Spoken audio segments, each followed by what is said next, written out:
పూర్తిగా తెరు.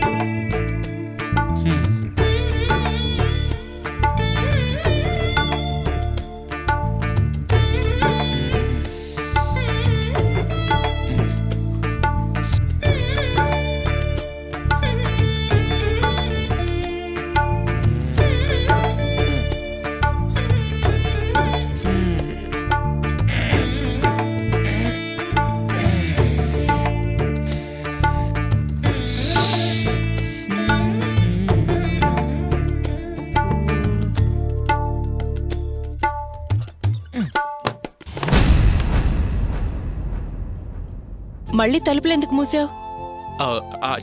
చెప్పా కదా, ఫుల్ గాలి వచ్చేసి అలా వెళ్ళిపోతుంటే నేను అలా పట్టుకుని జస్ట్ అలా అన్నానంతే. గాలి లేదు, ధూళి లేదు. తలుపు తెరు. అంతే కదా. ఏంటి? అదే కావచ్చు అంటున్నాను. ఇప్పుడు ఈ తలుపుల మధ్యలో ఒక ఆకర్షణ శక్తి ఏదైతే ఉందో అది అలాగా తనంతట తానే అయిపోతుంది. అంటే ఎలాగో మూసుకునే టైం అయింది కదా తలుపులు.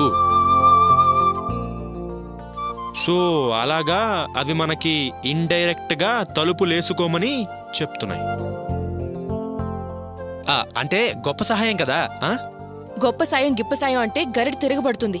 ఇప్పుడు టైం 8 కూడా కాలేదు. తలుపులు మూస్తే అసహ్యంగా ఉంటుంది. వాళ్ళకి బాగుండదేమో, నాకు బానే ఉంటుంది. తలుపులు తెరుస్తావా లేదా? వద్దు, కూర్చో తీసేస్తానుగా. తలుపులేగా తీసేస్తా.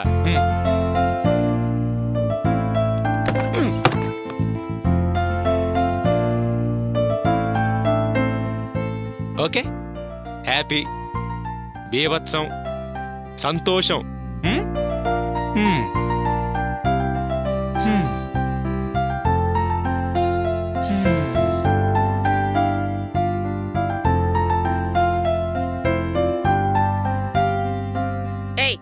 ఇక్కడ కూర్చొని ఏం చేస్తున్నావే?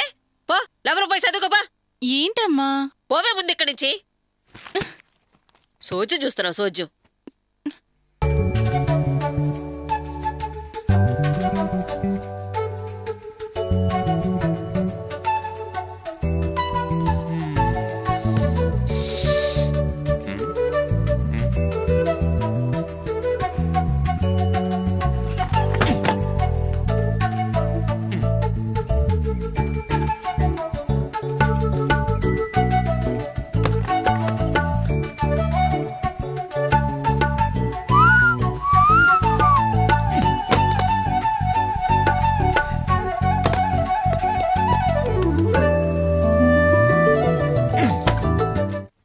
కర్మ.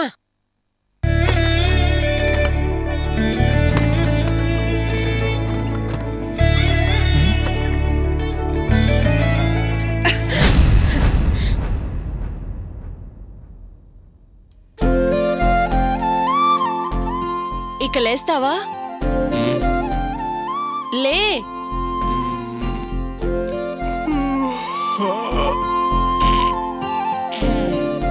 లే.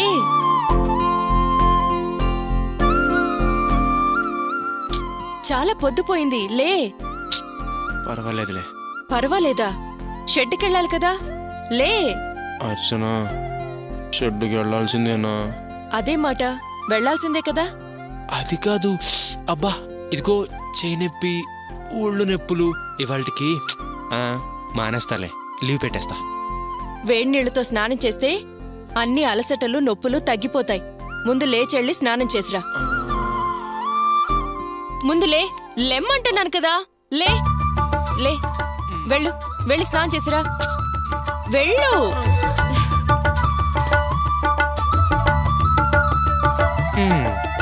ఏయ్, ఏంటిది? స్నానం చేశాక తల తుడుచుకోవా? ఏంటిది?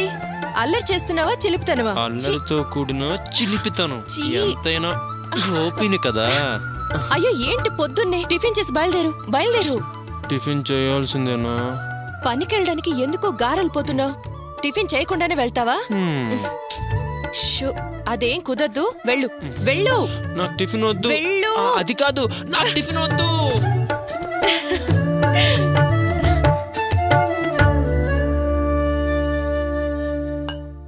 ఏయ్ తీసుకో. అర్చన, ఇదేంటి గరిట? ఏయ్ ఏంటిది? బయలుదేరమన్నాను కదా. అర్చన, ఇది ఒక్క రోజుకి సెలవు ఇచ్చేవా ప్లీజ్? దండం పెడతాను ప్లీజ్. చూడు, మనకు అప్పులున్నాయి, అవసరాలున్నాయి. వీటన్నిటికీ డబ్బులు కావాలి కదా. దానికి నువ్వు పనికి వెళ్లాల్సిందే. లే అంటే అర్చన, చూడు, మనకు అప్పులున్నాయి, అవసరాలున్నాయి, ఇవన్నీ కరెక్టే. కానీ ఈ ఒక్క రోజుకి ప్లీజ్ సెలవా ప్లీజ్. బయలుదేరమంటున్నాను కదా, బయలుదేరు. లే. ఓకే బయలుదేరతా, కానీ ఇందాకే జేబులో పెట్టుకున్నావు కదా. చూసేసావా? లే బయలుదేరు. ఇవి బైకీసేనా? బయలుదేరమంటున్నాను కదా. ఓకే వెళ్ళిపోతాను. అర్చన చిన్న అనుమానం, ఇవాళ సోమవారమా? అయ్యో బయలుదేరు, వెళ్ళు.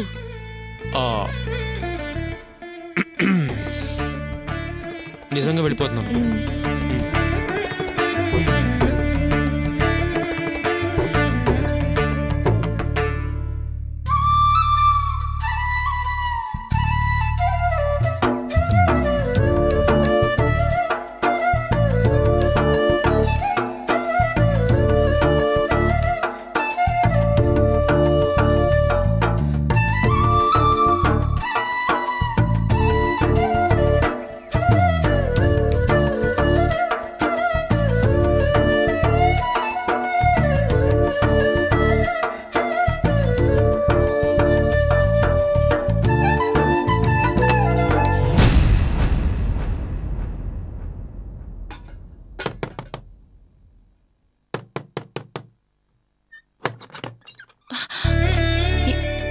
ఏమైంది? అర్చన, బయటికి వెళ్ళనా? బైక్ ఎక్కానా? ఫస్ట్ గేర్ వేసానా? సడన్ గా అడ్డం వచ్చింది. ఏంటి? పిల్లి. పిల్లి అడ్డం వస్తే మంచిది కాదు కదా. ఎవరికి మంచిది కాదు? పిల్లికి. అందుకే. ఏమైంది?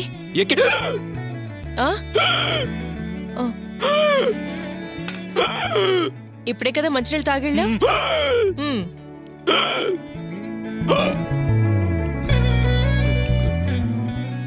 చాలా చాలు.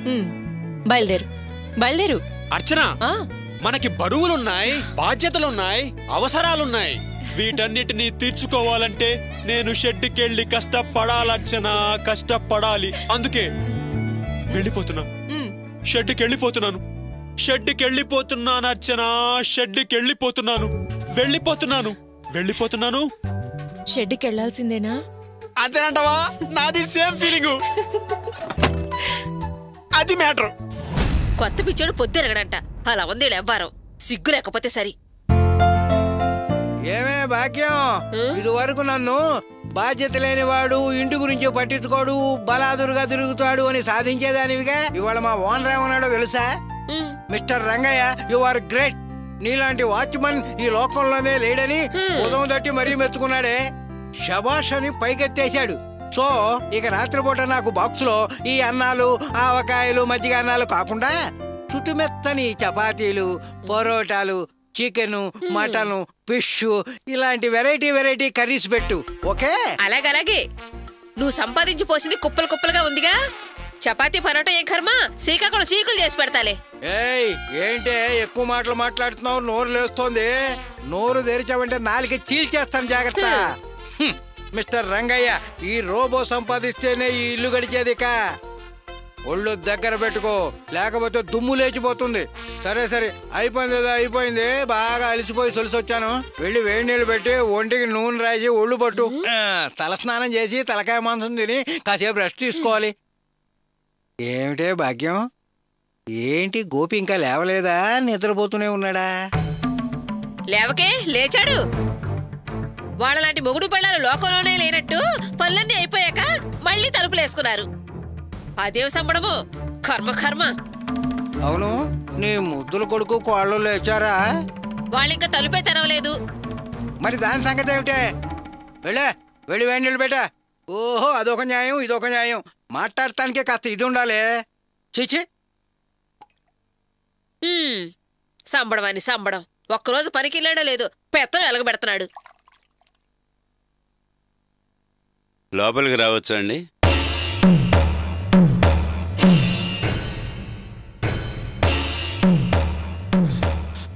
రండి రండి రండి. నమస్కారం అండి. నమస్కారం. మీకు ముందుగా ఫోన్ చేయకుండా మీ పర్మిషన్ తీసుకోకుండానే వచ్చేసాం. పర్వాలేదండి, రండి కూర్చోండి. కూర్చోండి. కూర్చో. వరలక్ష్మి, వరలక్ష్మి, ఎవరొచ్చారో చూడు. వస్తున్నానండి.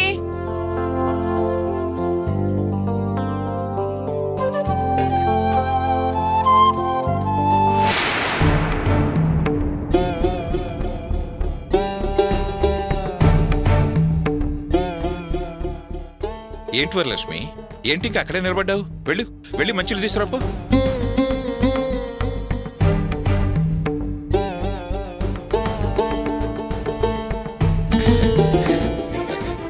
మీ మంచితనం చాలా గొప్పదండి.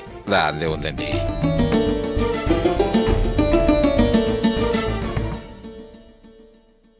బాగున్నారమ్మా?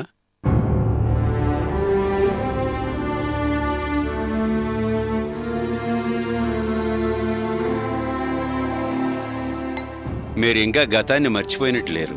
అబ్బే అదేం లేదండి. పూలు పళ్ళు వెంట తీసుకొచ్చారు కదా, కాస్త కొత్తగా ఆశ్చర్యంగా ఉంది. ఆశ్చర్యమేమీ లేదు. మీరు ప్రశాంతంగా వింటానంటే చెప్తాను. పర్వాలేదు, చెప్పండి. నేను ప్రశాంతంగానే ఉన్నాను. Hello sir. రాబాబు. మరేం లేదండి. ఆ రోజు మీరు మా ఇంటికి సంబంధం కలుపుకోవటానికని వస్తే మేము మిమ్మల్ని అవమానించాం. అందుకు క్షమించమని అడుగుదామని వచ్చాం. మీరు మమ్మల్ని క్షమించాలి. అయ్యో, అప్పుడెప్పుడో మీ అబ్బాయి నిశ్చితార్థం సమయంలో జరిగిన దానికి ఇప్పుడు ఎందుకండి క్షమాపణలు అడగటం? అయినా మీ అబ్బాయికి నిశ్చితార్థం జరిగింది, పెళ్లి కూడా జరగబోతుంది. ఇప్పుడు ఆ విషయాలు ఎందుకు చెప్పండి? నిశ్చితార్థం జరిగిన మాట నిజమే, కానీ పెళ్లి జరగటం లేదు.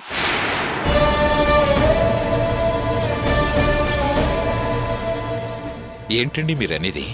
అవునండి, దర్శిని మా దిలీప్కి తగిన అమ్మాయి కాదు అని అర్థమైంది. మాకే కాదు, మా అబ్బాయి అభిప్రాయం కూడా అదే. మా కళ్ళెదురుగుండా జరిగిన కొన్ని సంఘటనల కారణంగా మేమందరం ఒక ఆలోచనకు వచ్చాం. ఆ పెళ్లి జరగదు. సరేనండి, పెళ్లి ఆగిపోయింది అని చెప్పడానికి కూడా తాంబూలాలతో వస్తారా? అది మీ ఆచారమా, సంప్రదాయమా? అబ్బబ్బే, అదేం కాదమ్మా. అది వేరు, ఇది వేరు.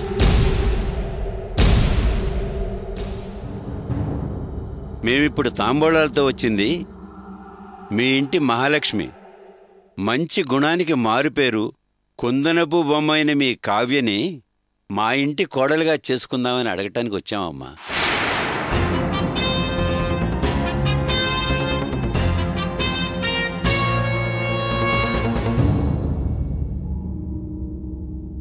మీరెందుకండి సడన్గా ఇలాంటి నిర్ణయం తీసుకున్నారు?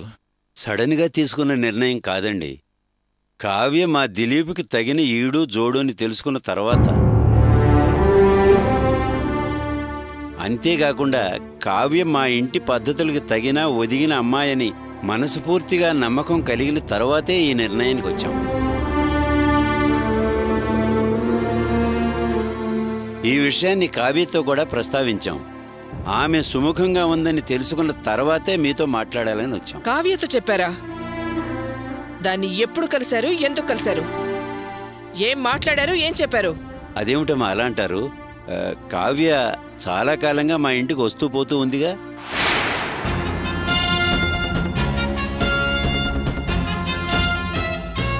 ఏంటండి, కావ్య కొన్ని రోజులుగా మీ ఇంటికి వచ్చి వెళుతుందా? అవునండి, దిలీప్కి యాక్సిడెంట్ జరిగినప్పటి నుంచి వస్తూనే ఉంది.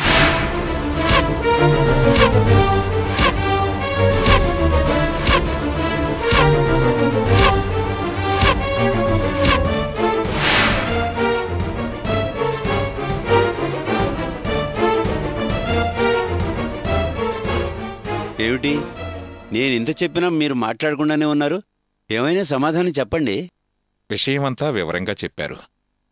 ఇంత దూరం మీరు మళ్ళీ మా కావ్యే కావాలని వెతుక్కుంటూ రావటం చాలా సంతోషంగా ఉందండి. నాకే సంతోషంగా లేదు. ఎందుకంత సంతోషం? ఇంతసేపు వీళ్ళిద్దరిని నట్టింట్లో కూర్చోపెట్టి మాట్లాడటమే దండగా. సంతోషం అట సంతోషం. వరలక్ష్మి, మీరు మాట్లాడకండి. ముందు మీరు లేవండి, లేవండి.